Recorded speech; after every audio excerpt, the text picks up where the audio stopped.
Now back to local news. Gauteng, especially its inner cities, are a mess.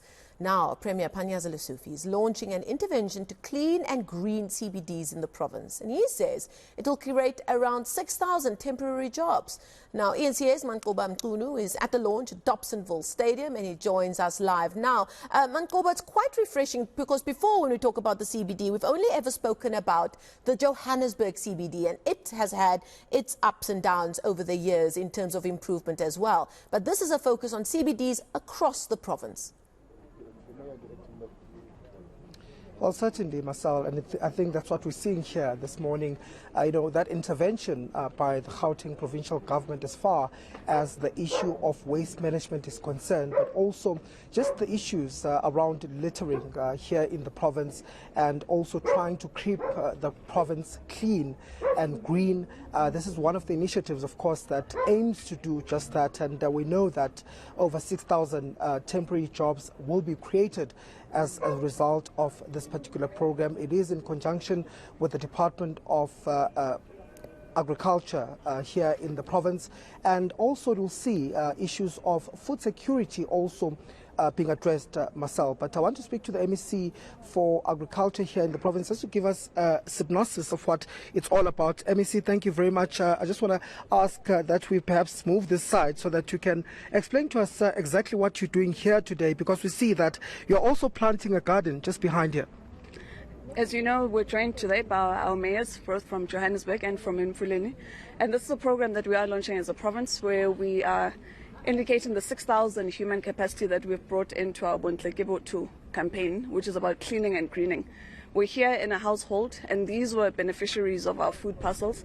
And today we're creating their household garden so that they can be able to see that they can sustain themselves. So instead of being reliant on the food parcels that they get, this ensures that there's greater sustainability, but also it deals with the environment. So we know that in a lot of our townships, informal settlements and so forth, people invest a lot of money in grass and they pave their lawns. So what we want to do is to really replace that. Let's get back to agriculture because this is sustainable. It's all good and well. You can still have your paving and so forth, but we're saying leave out a piece of land that you can use to be able to feed, because there's no point in having a great garden, having a great grass, but you can't eat it. Percy, let me ask my colleague Percy just to move this side so that we can see this garden that the MEC is talking about. But let's talk about sustainability and, of course, the support that you as government are going to give to these homesteads. So we came here today and we've just planted now. What we are doing, we're together with our Department of Social Development. As I had indicated, this is one of the beneficiaries of our food parcels. And also we are dealing with cases of substance abuse in the household. So the girls will continue to be a priority that is amongst those that we will be assisting, but we want to move them towards sustainability so that it's not a place where on a daily basis or a monthly basis we have to bring food parcels, but we really want to get them to be able to stand on their own. Let's talk about the issue of waste management. I know that this is part of this particular program, and what is the focus there? Within our Tish communities, there's a lot of waste, and unfortunately, we want to also get individuals to know about the waste economy. People look at waste and there's a lot of filth around, and we want them to be a paradigm shift where you can see that waste is wealth. So we're also introducing them into the economy as they are cleaning up. We're bringing in buyback centers where they can be able to sell that waste and make an income. You know, we've got people that we call waste pickers, and they make an income of between 2,000 to 7,000 a month.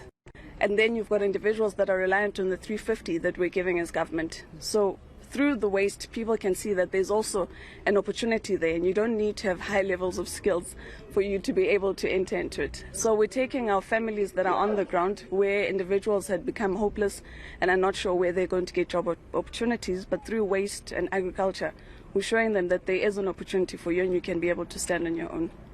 Okay. And then in terms of, how long going to go for, and what can we expect in terms of the progress of this particular project? Is it going to stay here in the province, or is it a short-term period sort of a project?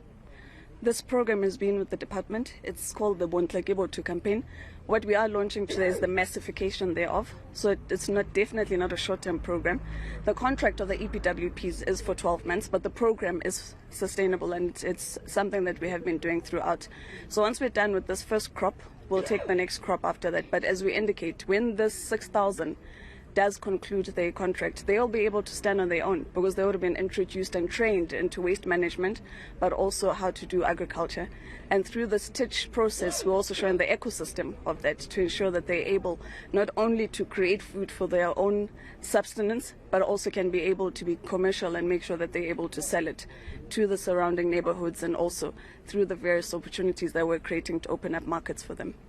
Thank you very much, MEC, for speaking to us. What is the MEC for Agriculture here in the province? Just giving us, a sense of what this all entails. Of course, it's going to be launched shortly by the Premier of Gauteng, Panyaza Lesufi, and over 6,000 people that are set to benefit in terms of employment from this particular project. Okay, our reporter Manqoba Mchunu reporting live there from Dobsonville.